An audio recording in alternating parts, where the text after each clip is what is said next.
Well, let me start by thanking the Center for Community Service and Justice and the Selinger School of Business at Loyola for sponsoring today's workshop. It's really great because I think people hear a lot about crowdfunding now. They're not sure if it's something they should try. So hopefully through the course of the workshop, and we'll leave plenty of time for questions and answers, people will get a sense about what crowdfunding platform is right for them, as well as like the size of campaigns they may wish to try based on their personal reach or organizational reach. The hardest part of this will be me operating this computer. I'm a Mac person, so that's good. Okay. This morning I'm going to dive right in and tell you about the structure of today. I'm going to present each section. I'm going to pause for questions at the end of the section, and then we've left time at the end for more questions, comments, and discussions. As Jean mentioned, at any point, if you need to step out for water, restrooms, please get more food. It's so delightful that they had breakfast for everyone at 8:30 this morning. Are there a couple of specific questions, burning questions, that anyone has in the room that they want to make sure I cover? Anyone? Yes, sir. You just mentioned the term building long-term relationships. I think that that is really critical, and I hope you explore that in a bit more detail. Great. Thank you very much for that. Anyone else? Okay, let's dive in. So, as I move over our slide, and let me just say, I use what I call like decorative PowerPoint. You will not see everything I'm going to say on the PowerPoint, but I want us to have a placeholder for the topics as we go along. So our goals for today are to learn the major differences in the crowdfunding platforms. We want to assess your social media platform, whether you're an individual professional or representing an organization, the organization's social media platform. We're going to talk about linking money to mission. We want to choose the best crowdfunding platform for your particular campaign. We're going to discuss the elements of successful crowdfunding campaigns, touch on the role of video and how to make video on a limited budget, because video is very much a key component of the crowdfunding. And then, as we just mentioned and the gentleman highlighted, staying in touch with your supporters and really building a long-term relationship. I want to make sure we're on the same page with terms, and for some of you this will be, elementary, so I apologize, but I want to be sure we're clear from the beginning. Platform is really used in two different ways. So we talk about online platforms like a Kickstarter or Indiegogo, or as I mentioned at my day job, Patreon. Those are called platforms. We're also going to use the term platform to talk about your social media reach. So in that sense, from the classic Merriam-Webster definition of platform, which is a raised surface from which one speaks or performs, this is our virtual raised surface when we talk about our platform.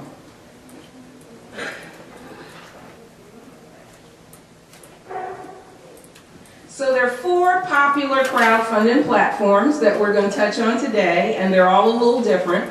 Kickstarter, Indiegogo, GoFundMe, and Kiva. Has everyone heard of all of those before or worked with them before? No. No. Okay. All right. So we'll take it a little slow, and you feel free to jump in with questions as we go through this. Let's start with assessing your social media platform, because that is the getting ready to do a crowdfunding campaign. Here's some questions to think about when you assess your platform, and I'm just going to read you a few more and you jot down notes as you need to. So, as we mentioned, your platform is comprised of your social media reach. Specific ways to assess that include: how many followers do you have on your personal Facebook page? I heard some laughter. Did that mean we have a personal Facebook page, or we don't have a personal Facebook page? All right. Nonprofits in the room. How many fans or likes do you have for your organizational Facebook page? How many Instagram followers do you have, particularly for my artists, creative professionals, and arts nonprofits? For a younger demographic in the audience, how many Snapchat followers do you have? For everyone, how many Twitter followers? And same thing, these will be both personal followers, or if you're with an organization, how many followers does your organization have? How many people are on your email list currently? Whether you're an individual or a nonprofit. And how many people are reading your blog for people who are blogging? And I know a lot of times nonprofits also have blogs as part of their work. And also I'd ask, where is your blog housed? And I'm going to make a bold assertion. Right now, if your blog is not housed on medium.com, it's not doing you any good. Most of the blogging activity in America right now is happening on medium.com. It's a way to pick up more followers than you currently have if your blog is housed on your website. Any questions about those questions or the way to assess your social media platform? Yes.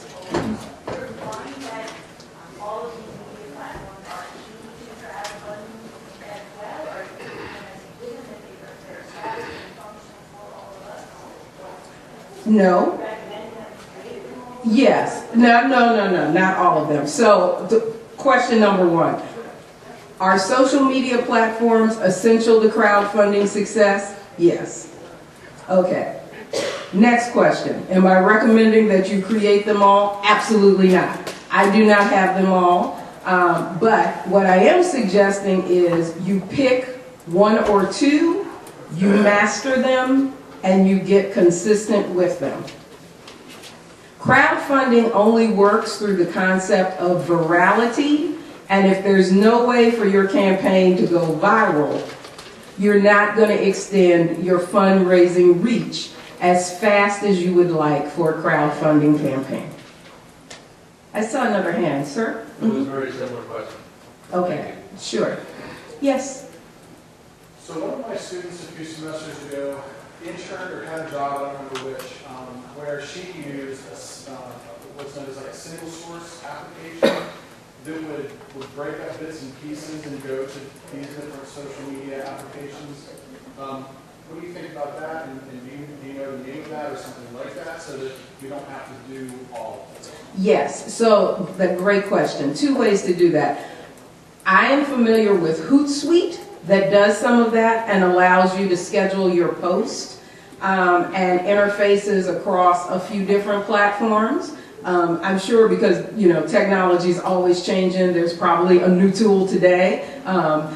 I will tell you, based on my personal use of social media, that there are ways to link your accounts. So for example, I personally have personal Facebook page, Facebook fan page as an artist, Twitter account, Instagram account. I'm least active on Twitter. However, to help myself out, I have linked my Twitter, Instagram, and Facebook.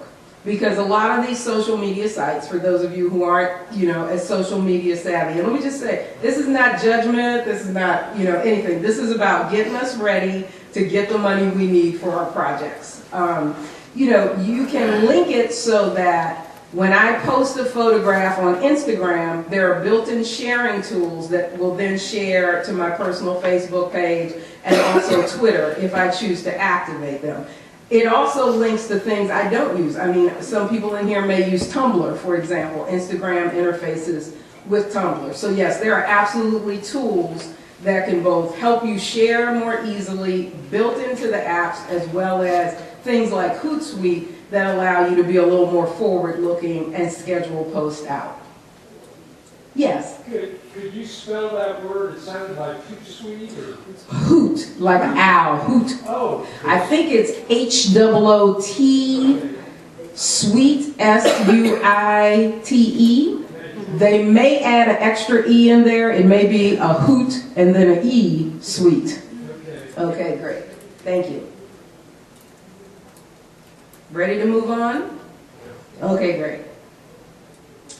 All right, linking money to mission. Are you trying to raise money for one project or ongoing support? Are you raising money for a new project or an old project? Really, crowdfunding platforms work best for specific projects or specific products in some cases. Some of the platforms are just more entrepreneurial in nature. For nonprofits, be really clear, new projects are going to elicit more enthusiasm than an older project that somehow you don't have the funding for anymore. And really, that's no different for those of you who have done, the foundation game. I mean, we know every 5 years a foundation makes a new strategic plan and they're excited about something new. This is just, a shorter form of that because there are time limits on the crowdfunding campaign. So if there is a new initiative that you think you'd like to try, this may be the right way to try it.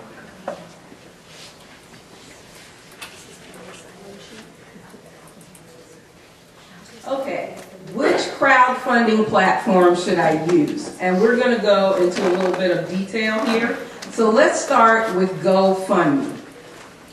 GoFundMe is a platform that traditionally has been used by individuals raising money either for a personal cause, sick family members, something of that nature. They do not impose any time limits on their campaigns on GoFundMe. You can keep everything you raise on GoFundMe. I want to say this gently but honestly. GoFundMe's platform is probably the least sophisticated of all the platforms. You're going to look at that platform, if you haven't looked at it already, and go, wow, graphic design from the 1990s. I mean, there is nothing sexy about that website.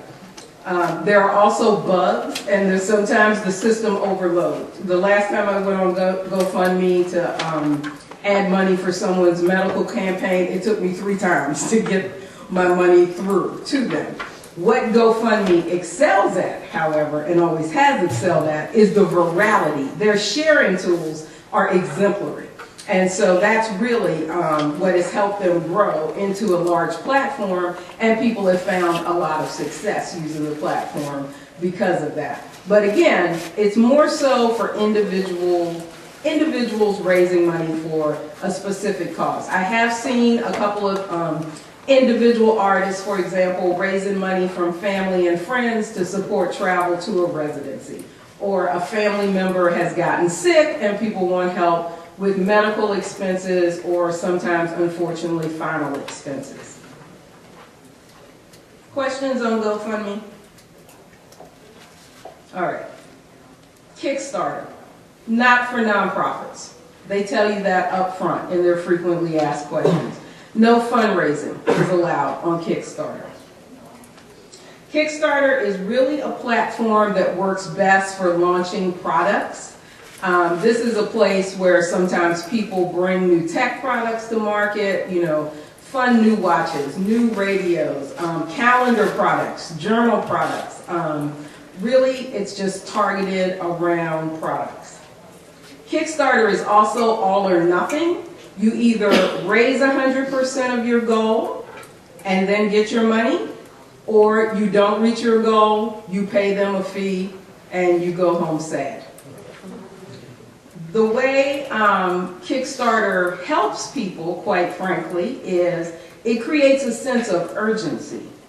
So people who do well with Kickstarter really know, okay, I've been talking to people behind the scenes. They kind of know that I'm going to be coming out with this product. I want to bring it to market. I'm finally ready to do that. And I'm going to do a 28-day campaign to hit it hard for just this much money to help me bring the product to market. It really creates a sense of urgency. Indiegogo. Questions on Kickstarter? Yes. So if people have given to the campaign, do they get the money back? Yes, they do. If it's all or nothing, absolutely. So people have pledged their support to the campaign, and if the goal is not reached, they're not charged. Yes. Yes, I'm sorry. Let's go back to GoFundMe for 1 second. Sure. Comment on, is there a time frame where you close out your campaign? No. GoFundMe does not have time limits. So money that comes in goes immediately to the party, the cause, or? Now that I don't know. I mean, so the way most of these platforms work, there is a payment processor involved, okay? So normally it's anywhere from 3 days to a week, depending on what the payment processor is that the donor or supporter has used, whether that's, PayPal, Stripe, whatever payment platform. Beyond that, I would say we'd have to check GoFundMe's fine print to find out, for example, if you have a 60-day campaign, will you get payments at 30 days? I would lean on the side of probably not. That once the campaign is done, it's closed out, the payment is processed, and it's over. Mm-hmm. Yes, and then yes. Mm-hmm. Can you comment on Facebook's new fundraising platform for nonprofits? Very peripherally. I have seen a couple of nonprofits using it. I personally have not used it. It does not surprise me that they want to get into the game. I think everyone does, but I would really have to look at their mechanisms because off the top of my head, I don't know what their percentage fee is. Most of the platforms we're discussing take a 5% fee and then whatever processing fees are associated with the credit cards or the PayPal or whatever, which normally are in the 3% range. Mm-hmm. Yes. That was my question about the processing fees. Sure. Around and just for the donor end, and also from the fundraiser end, just processing fees. Yeah, the platforms themselves, they take 5%. They take 5%. Kickstarter, again, has a higher penalty if you don't make it, but I think it's closer to 9%. And that's just because, like everything else, they are a business, so they will have spent time running a campaign and want to recoup some of the admin costs of running that campaign. Okay, great. Indiegogo.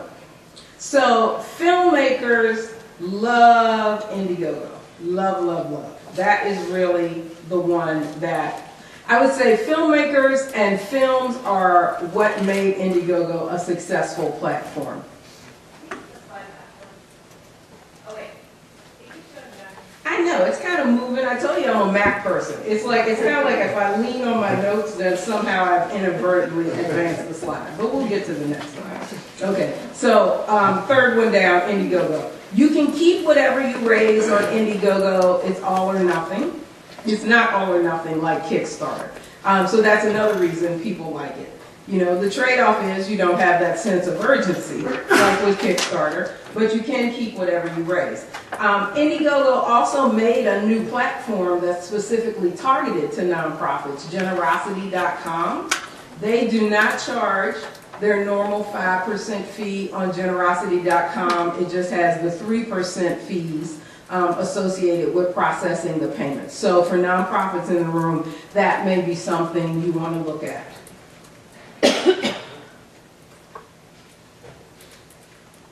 Okay, I think that's all I want to say on Indiegogo. Any questions about Indiegogo? Moving into Kiva. Okay, so as Jean mentioned, Kiva Baltimore has just started. Kiva is a loan, and let me stress that again. Kiva is a loan. Everything else we have been discussing is money, or it's like donations if it's generosity.com, or it's backers or supporters if it's Kickstarter or Indiegogo. But Kiva's a loan. The loans are either 0% or somehow low interest because they are targeted to help very small businesses, but you need to be clear that the funds need to be paid back. Let me give you an example. I have a friend in Oakland who just launched a very successful Kiva loan through Kiva in Oakland, California. Her goal was $8,000. She was specifically raising capital for a new computer and a holiday season production assistant, a part-timer, because she's a jeweler. Her loan will be paid back over 3 years with 0% interest. So you see within that, it's a highly specific request. It's tied to her business plan. It's tied to the higher income opportunities that jewelers can take advantage of during the holiday season. So if you're thinking about framing a Kiva loan, and we don't really have enough time to go into it here, but maybe the next workshop Jean and the business school can sponsor is around creating a business plan. You know, you really want to have a business plan, even as a small business, before you undertake the Kiva loan to make sure you can successfully pay that back.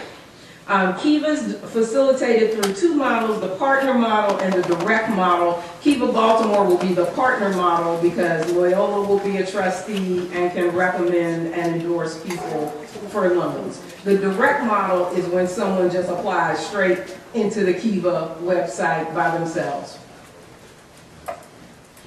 Questions on Kiva? Okay.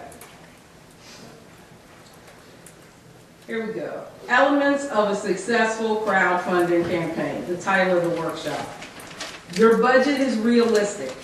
It includes all of the fees associated with the campaign and any cost associated with the rewards that you plan to fulfill. So, how many people have actually participated in a crowdfunding campaign as a giver? Okay, great. So for those of you who have not, there are rewards that come along with it. So for example, if your campaign has a $1 level, the $1 level may say, I'm going to get a personal email thank you from a board member. So to deliver that reward, you've got to make sure it's on board members' calendar and somebody's going to send the email. And that's pretty low cost, that's free. But perhaps at the $5 or $10 reward level, you're going to get a personalized thank you card from the organization. What's the cost of the card? What's the cost of the postage? And it goes on up. So if it was a video project, are you delivering a copy of the video? If it's a CD, are they getting a copy of the CD? You know, and when you structure your campaign, depending on what your goal is, you may say, I'm only doing 100 CDs, so that reward is limited to 100 people that give us $75. This is the strategy behind the crowdfunding campaign.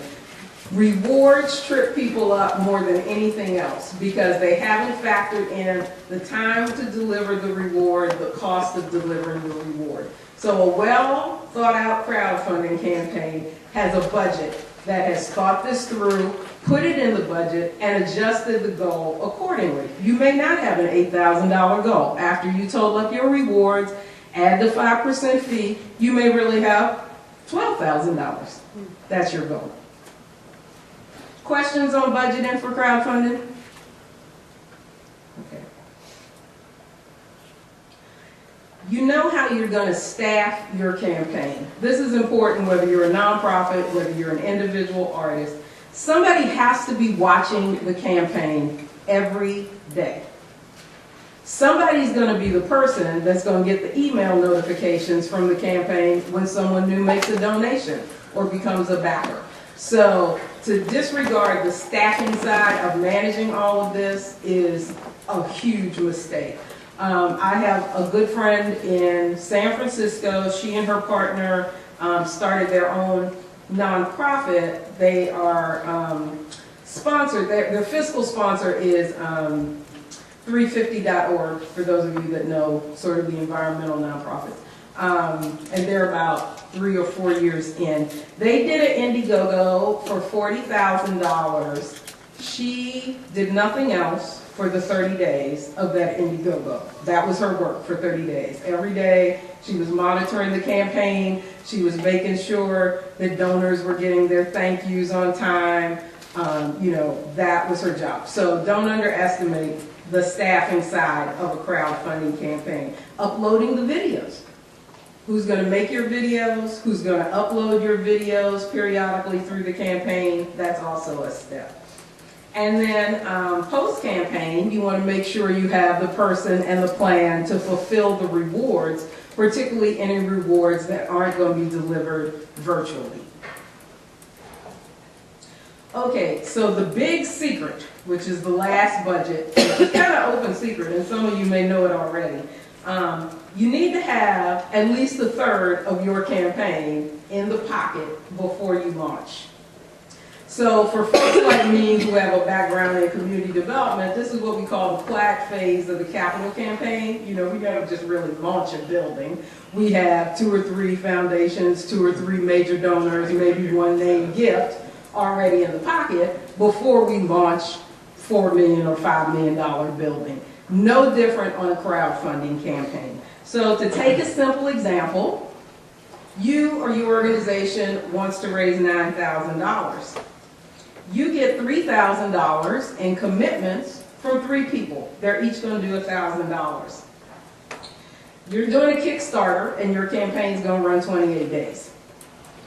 You're going to ask person number 1 to donate their $1,000 in the first few days of the campaign. That's going to generate excitement. People are going to see that. They're going to go, ooh, make them think it's going to be successful.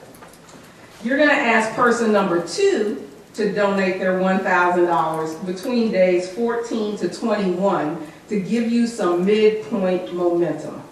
By then, your campaign is going to start lagging. This is just how it always goes.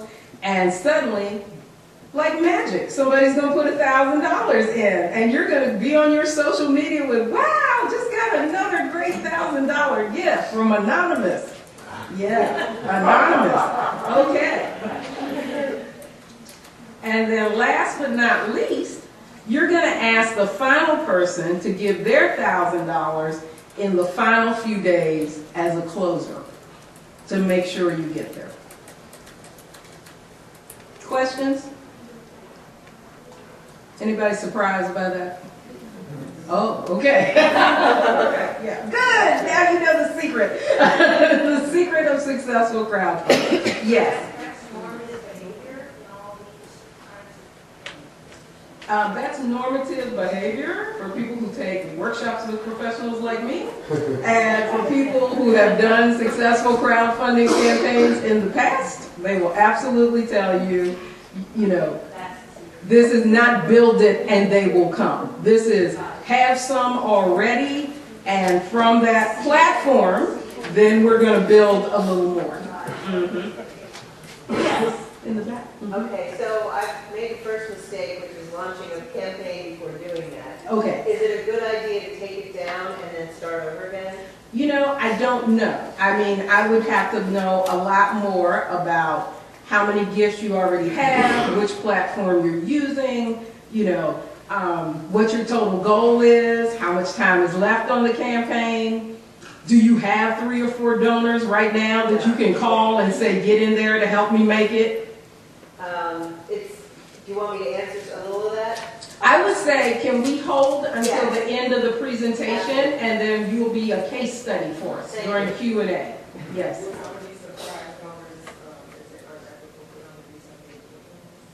No. Board members should, let me just say this as a former nonprofit person.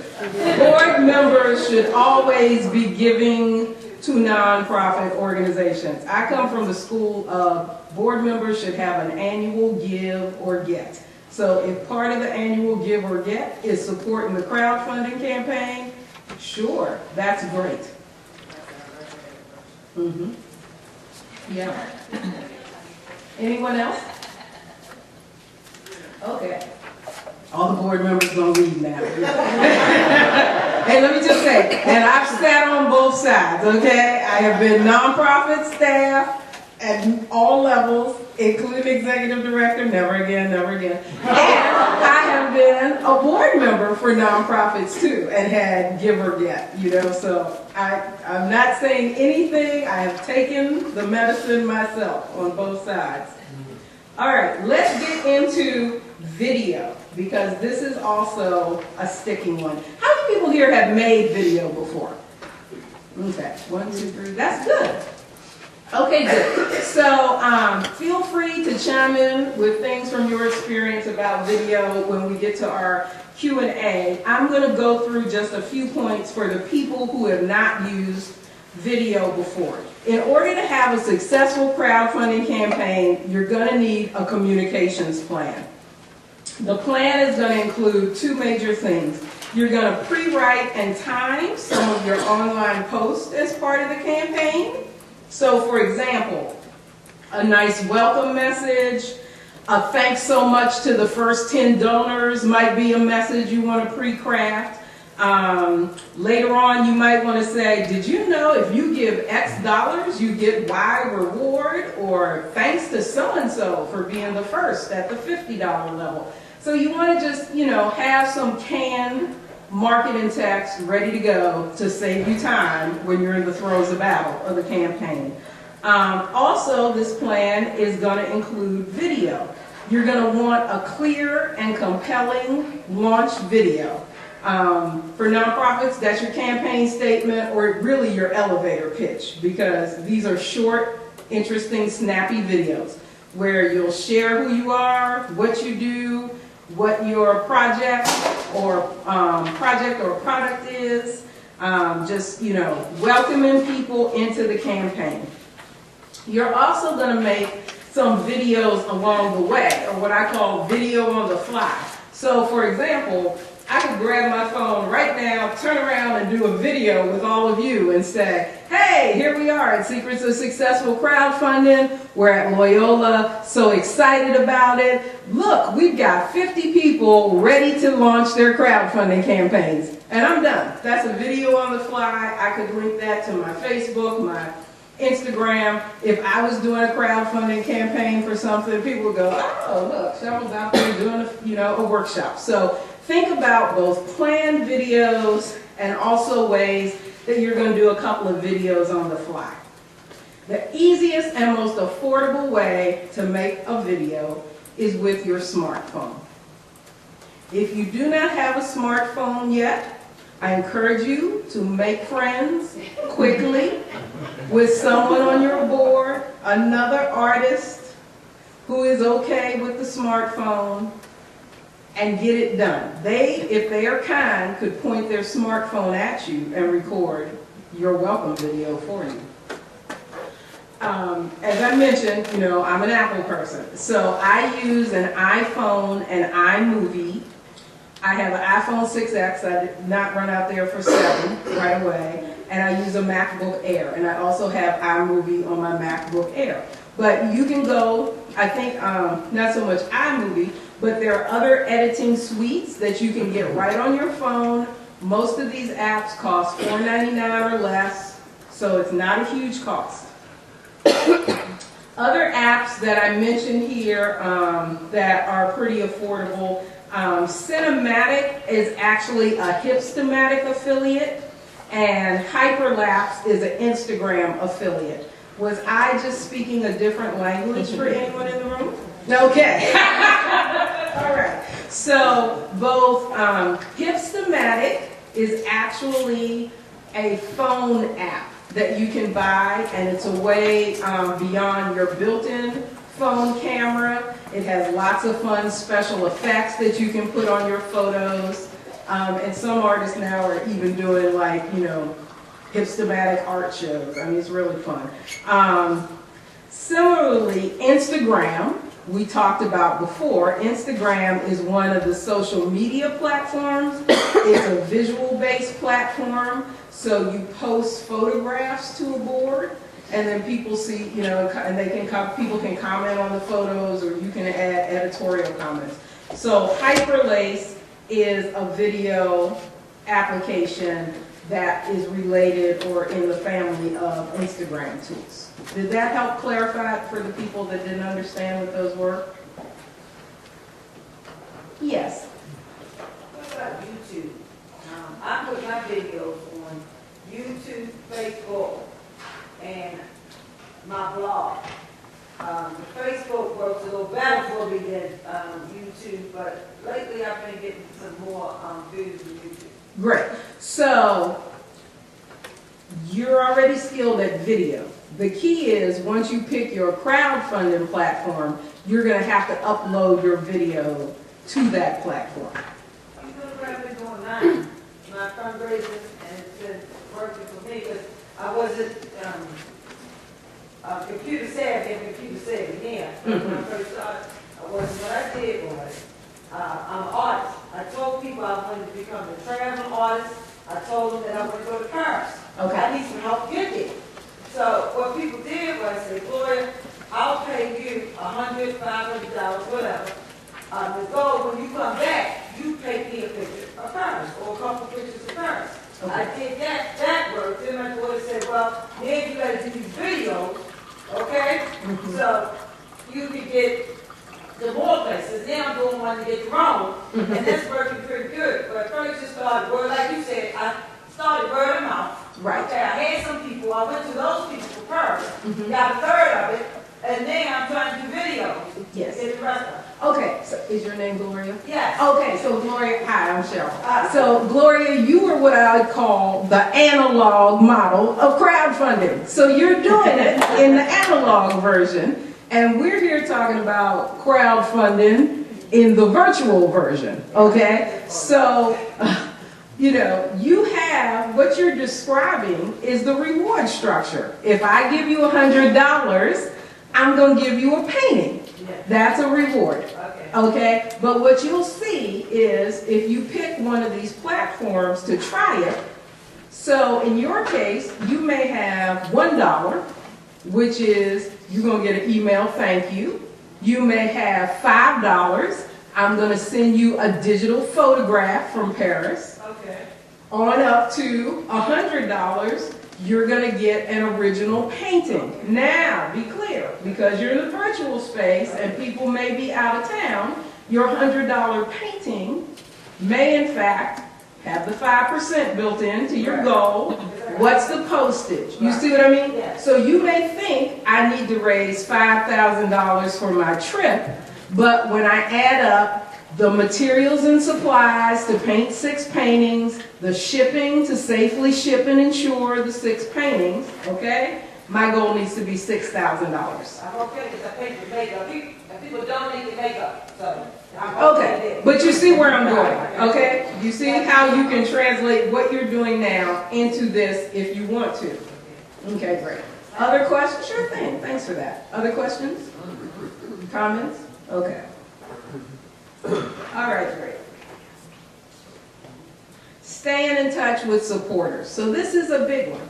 So these campaigns are still going to have some kind of time window. Even if you don't go for Kickstarter and the super urgency, you're not going to leave an Indiegogo or GoFundMe open indefinitely. It still may be a 30-day campaign, a 60-day campaign. Kivas usually work within 30 days as well. Those aren't, you know, forever campaigns. So you need to have a plan to capture people and stay in touch with them. So you will get contact information through the campaign, but what's your plan to stay in touch with them after the campaign? Because that's really how you're going to build either long-term support for your nonprofit or long-term support for your business or your individual arts career. A lot of people that I have supported on Kickstarter, I still get emails from those people through the platform because you can go back in and say, I want to send an update to my supporters. If you have not thought through already what kind of email capture system or contact management system, I just put some suggestions here. People may already be using Constant Contact. That's a very popular one for nonprofits. A lot of individual businesses also use Constant Contact, and they have, you know, expanded their suite of tools as well. MailChimp, I don't know how many people know MailChimp. MailChimp is fun, is free, up to 2,000 emails. So, and they also have some great templates built in for newsletter. So that's a good one. Salesforce, I don't know, anybody using Salesforce out here yet? Okay, good for Salesforce. There's a reason they built Salesforce Tower 1, 2, and 3 in San Francisco. But Salesforce is like the new kid on the block that's getting really big, and I think they're kind of giving Blackbaud a run for the money. They're not exclusively nonprofit, but they are targeted at larger sales organizations. But they do give a module free to nonprofits to get started with if people want to use Salesforce. I notice I put larger organizations or more tech savvy because it definitely does take some work to get Salesforce to where you want it, or you may need to hire a certified Salesforce consultant to do some programming for your particular needs. Yes. Oh, Blackbaud is like the old school nonprofit fundraising software. If you were into the millions, most people use Blackbaud. Mm-hmm. And what does it enable one to do? To just track supporters, is that what you're saying? Well, it was just full service, like contact management software. I mean, it wasn't just, you could track supporters, you could do campaigns through Blackbaud. I mean, it's pretty sophisticated software.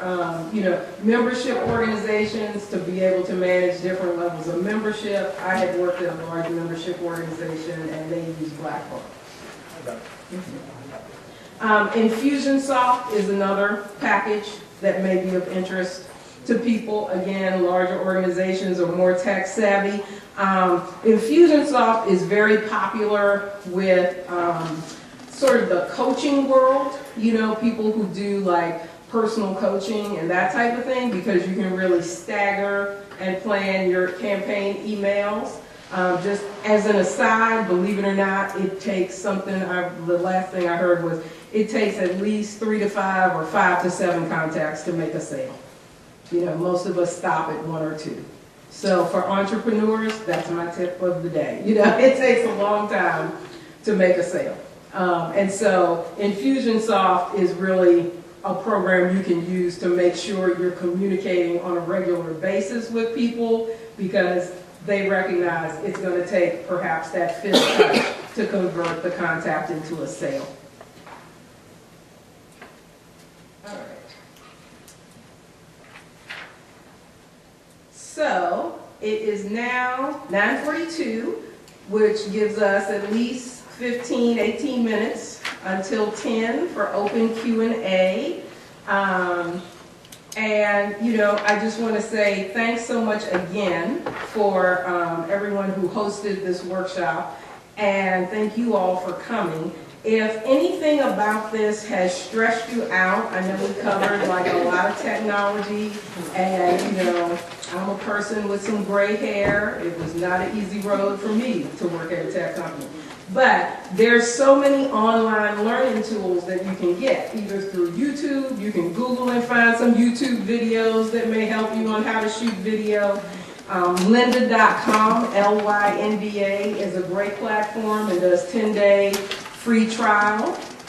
So that's another learning platform where you can learn things. And if you are leaving early, please be sure to fill out the survey so that you get the resource sheet that I'm getting ready to put up on the next screen. Grab one of my cards and stay in touch. So that concludes my formal presentation, and we're open for discussion. Thank you all very much.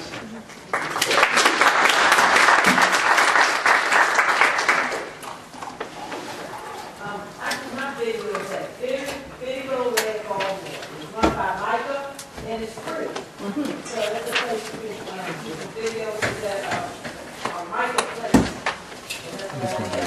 Oh, thanks for that resource for people.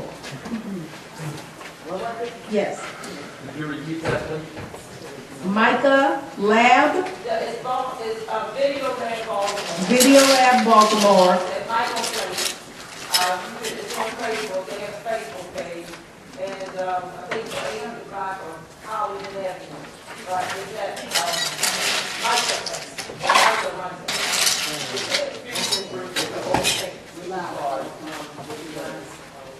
Yeah. Yeah, that's the way it is. Yeah, Video Lab, that's the way it is.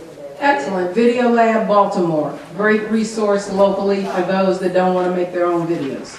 Yes. This is a suggestion for an incentive. I actually did a Patreon campaign, and I was only going to give like $1 a month to the campaign, but for $2, I could have joined a secret Facebook group. Yes. And so I'm going to donate $2 to get access to the secret Facebook group. Fantastic. And then I'm in contact with the person who I'm supporting, and he cultivates like a group of us who support his work, and it's a nice place to connect with people who support his work together who are similar-minded and kind of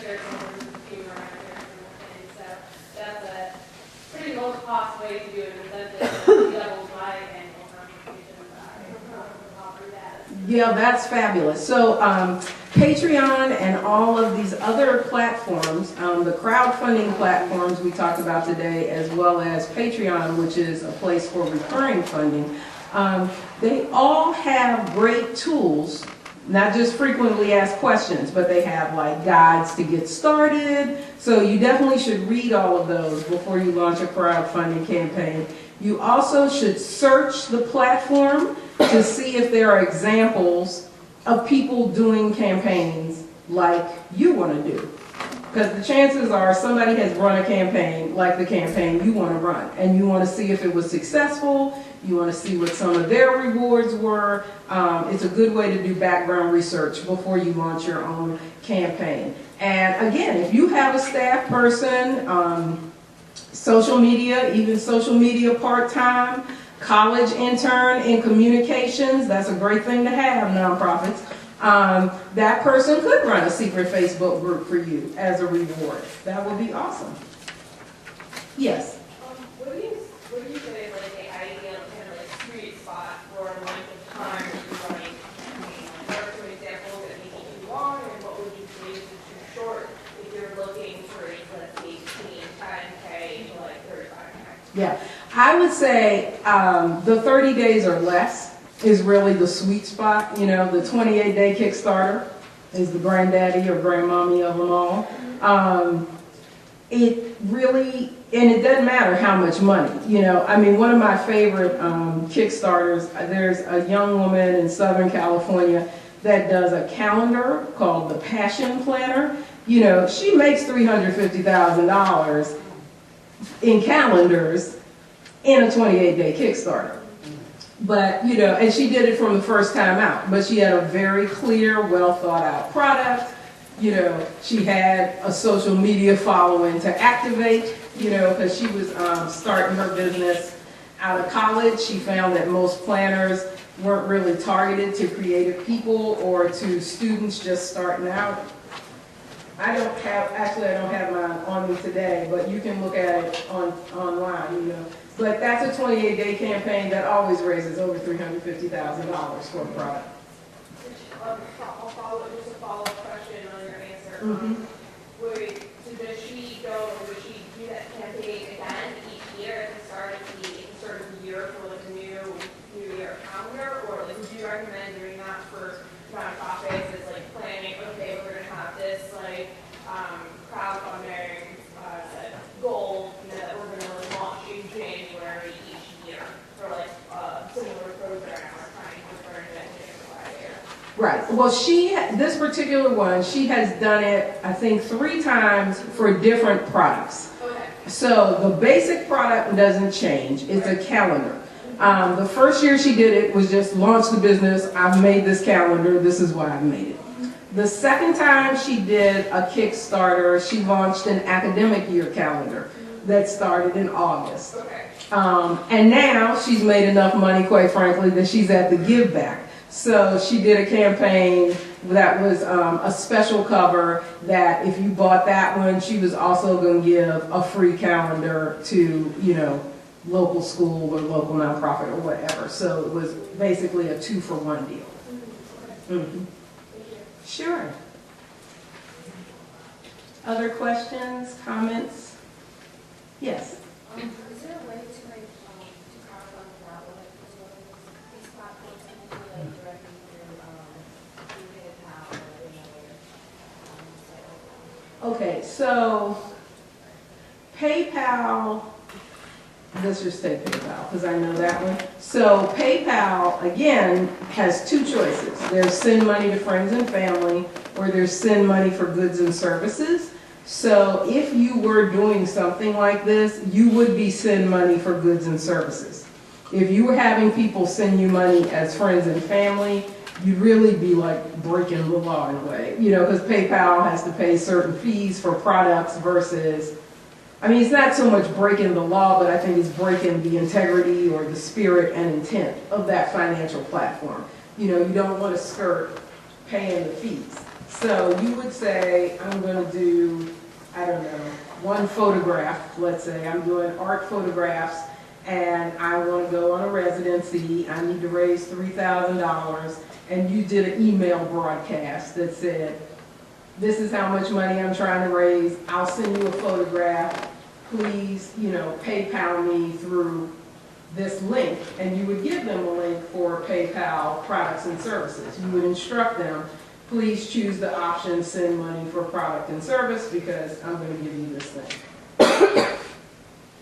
It's not as efficient, I mean, I think these platforms, what you're getting for the 5% is the automation, because once you get it set up, it's an easy way to just push a button and send the reminders. I mean, it's a lot more labor intensive to manually do all that, and depending on how many people you're emailing and what email service you're using, you can run into like I think it's called the canned spam laws about how many emails you can send per person. I mean, crowdfunding platforms have worked all these issues out for you. I mean, our federal government's pretty busy right now. I doubt they're going to come after you on canned spam, but you certainly don't want to run afoul of any federal regulations if you don't have to. Yes, in the back. You mentioned the importance of the campaign kind of going viral. What are some of the things that you've seen have really helped some of your campaigns be shared more frequently and have that aspect where they do go viral? Sure. Well, all of these crowdfunding platforms have sharing tools built in. So as soon as you make a donation, it says, oh, would you share that on your Facebook, your Twitter, that kind of thing? Most people do. Kickstarter has actually gone the next level and like networked people who donate. So there are people that I'm friends with through other platforms that now I get a notification that says, hey, Christopher just backed X, Y, and Z. Because, of course, they're trying to see if I in turn will back X, Y, and Z. So there's both the built-in sharing tools and then also whatever sharing you can do either individually as an entrepreneur or artist or other creative professional or as nonprofit staff and board members. Because even if, let's say you're a nonprofit, you have 9 board members, 5 staff. That's 14 people that should have some social media reach. And even if those people's social media reach is small, like 200 people each, do the math on that, and somebody's going to see their campaign and pick it up and hopefully share it with their, so, I mean, that's kind of how virality works, is that people just sort of get excited about it for whatever reason, and it starts spreading like wildfire. Yes?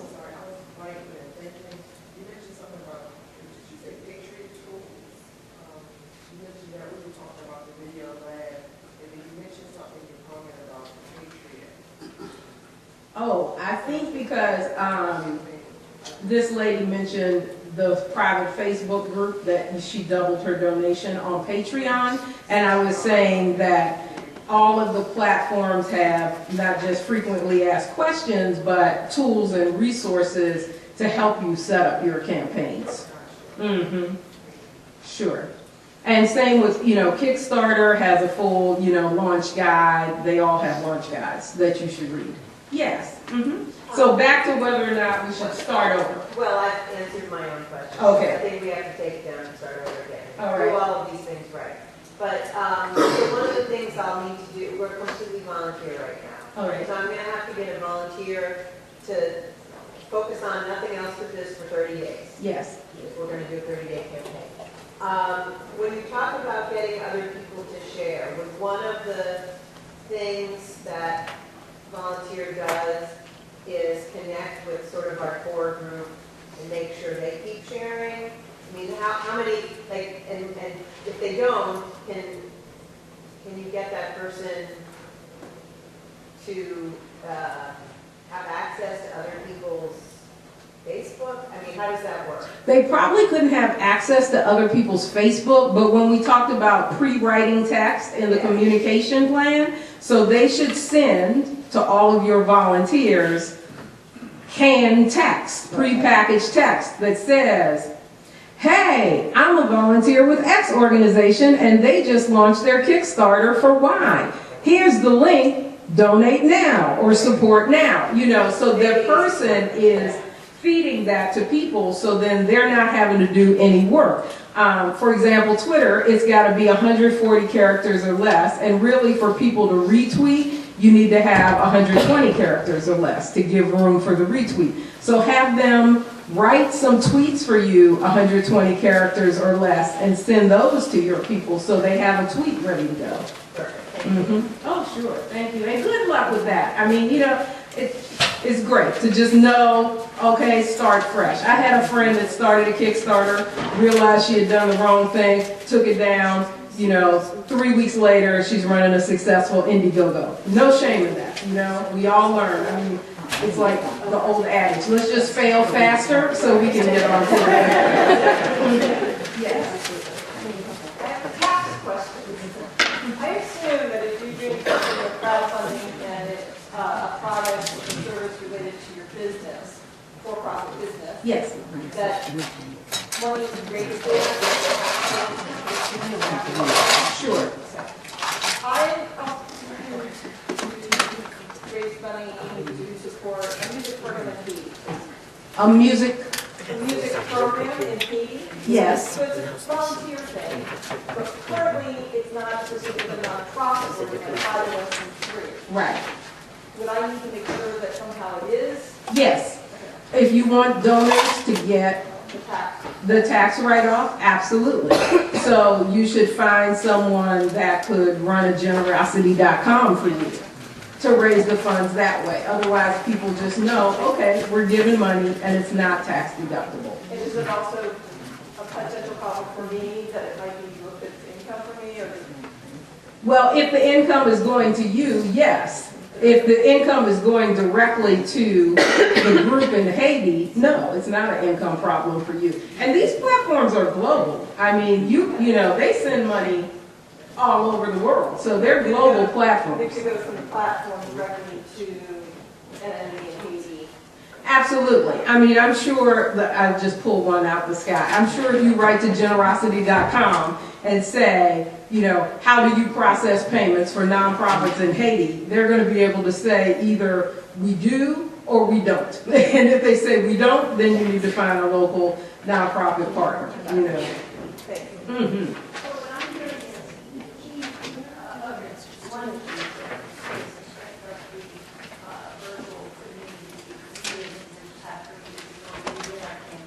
Yes. And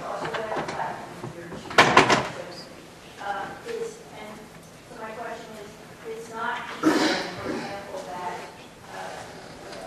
charity.com,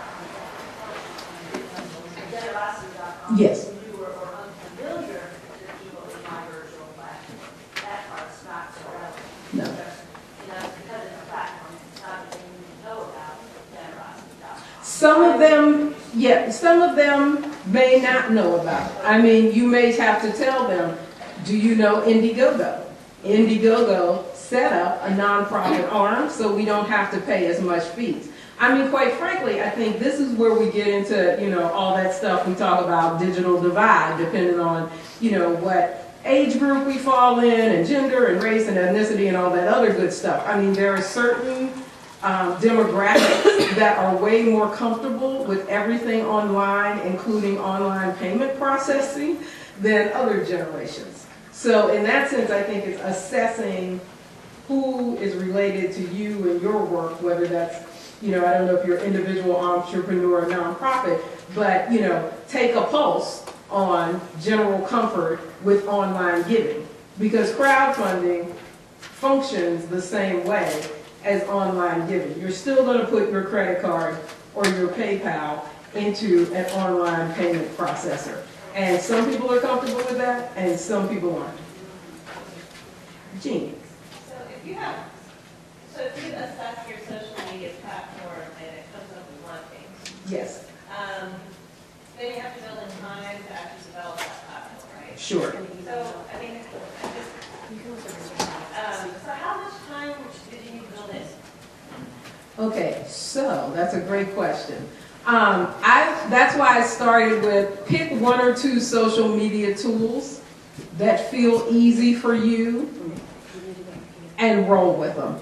Don't try to do them all at one time. Just say, I'm going to pick one or two, or one, it's all right. I'm going to pick one and really learn it and roll with it. And, you know, similar to building every other kind of relationship, whether it's a business becoming profitable after 5 years, whether it's a nonprofit that goes from first idea, all volunteer, to, oh my gosh, we're a dinosaur, it's 20 years later, we've got to get back to our roots. You know, it's all a long-term game.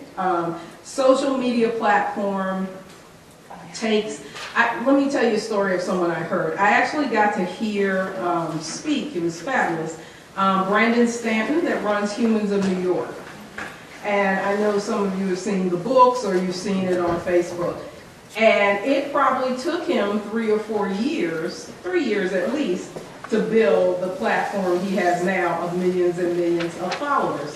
And he said that for 1.5 years, he made a commitment. He liked taking photographs, and he was going to just post 4 or 5 photographs. And so every day he would post 4 or 5 photographs. And then one day, for whatever reason, he put a little commentary with the photographs. And that was his most liked photograph. And he said, wow, people liked having a little commentary. And so he began to add quotes from people. And more people, they really liked those quotes and hearing from the people in the photographs. And that was the roots of, you know, what became a website with 3 million, you know, followers, and Facebook with 3 million followers, and on and on and on. So, you know, there's always going to be some trial and error in that, but the key for me was the consistency. He picked a thing. I like taking photographs. I want to learn how to take better pictures of people. I'm going to post 4 or 5 a day. And he did that with discipline for 1.5 years before there were any fruits of success. Yes?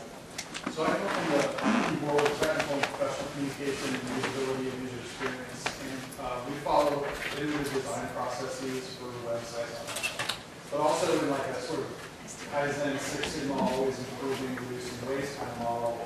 What role do you see for those sort of things as sort of like a lesson learned after the campaign, gather the group, okay, what went well, what didn't go so well, and specifically as far as like data collection and coding and analyzing that data to improve the next campaign and keep it better? Right. So, I mean, I think part of that, you know, and there's different skill levels in the room, okay? But, you know, what kind of analytics had you built in to also track the behind the scenes? So let me take the one example I'm most familiar with on a personal level. You know, if I put a link on my Facebook fan page, I want to go in the back end and see what those analytics were and who clicked and why. You know what I mean? So I think there are ways that as the savvy of the organization or the individual entrepreneur has, they can build in tools like Google Analytics into the emails that they're sending to supporters to then do further tracking on who clicks our Kickstarter campaign. Yes. I just have a gift for everyone in the room, nonprofit, for-profit, one-profit. Social media, maybe especially for the people who are, you know, not really comfortable with social media. I'm still learning. That's why I keep young people around me, because they know the newest of the newest of the newest. But I went to a conference not a few months back, and this is the information that this large company gave, and they're moving towards 25 years established. They're moving towards the social media. It's a big push, and they gave some facts for Snapchat, which is fairly new. Yes. A lot of the children are using them. I have 2, a personal and a business Snapchat. There are 1 million plus users on Snapchat, and it's not just kids. The majority of them are 35 plus. Facebook has 1.59 billion users. Instagram has 400 million users. Twitter has 320 million plus users, and LinkedIn has 100 million users. Like Ms. Cheryl said, you don't have to master all of them. Don't try to master all of them, but you need to be somewhere virtually to expand your reach and for people to know what you have available, whatever your product, service, whatever it is you're doing. You need to be on virtual. I would say thanks for that. And just everyone, if you don't do anything else after this, I would say, I'm going to pick one social media platform and I'm going to dominate that thing. And don't worry about making mistakes. You will make mistakes. It's okay. But just begin to regularly engage. If you're a nonprofit, you don't have a Facebook fan page, maybe that's a place to start. Set up a Facebook fan page. Start putting some pictures up of work your group is doing. Make sure you get photo releases of clients and all that good stuff. You still have to do that in a virtual space. But it's a great way to get started. I would also say make a little video. When you leave today, go into a private little conference room, take out your phone, learn how to flip the image, do a little video yourself. I just left the crowdfunding campaign and I made my first video and put that on your Facebook page. Good for you. Okay?